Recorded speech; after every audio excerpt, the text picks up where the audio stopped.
പുരുഷ ലൈംഗിക അവയവങ്ങളുടെ ഉൽപാദനത്തിനും പ്രവർത്തനത്തിനും പരിപാലനത്തിനും ഏറ്റവും ആവശ്യമുള്ള ഒരു ഹോർമോണാണ് ഈ ടെസ്റ്റോസ്റ്ററോൺ എന്നുള്ളത്. പ്രത്യേകിച്ച് വൃഷണത്തിൻ്റെയും പ്രോസ്റ്റേറ്റിൻ്റെയും വളർച്ചയ്ക്കും ആരോഗ്യം പരിപാലിക്കാൻ ടെസ്റ്റോസ്റ്ററോണിൻ്റെ അളവ് ആവശ്യമാണ്.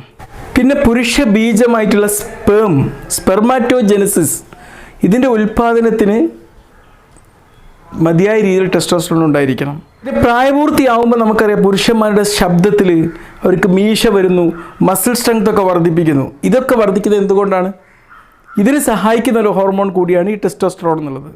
പിന്നെ എല്ലിൻ്റെ സാന്ദ്രത നിലനിർത്താൻ മതിയായ രീതിയിൽ ടെസ്റ്റോസ്റ്ററോണിൻ്റെ അളവ് ഉണ്ടായിരിക്കണം. ടെസ്റ്റോസ്റ്ററോണിൻ്റെ അളവ് കുറഞ്ഞാൽ ചിലപ്പം എല്ല് തേയ്മാനം പോലത്തെ പ്രശ്നങ്ങൾ ഉണ്ടാകാനുള്ള ഒരു സാധ്യതയുണ്ട്.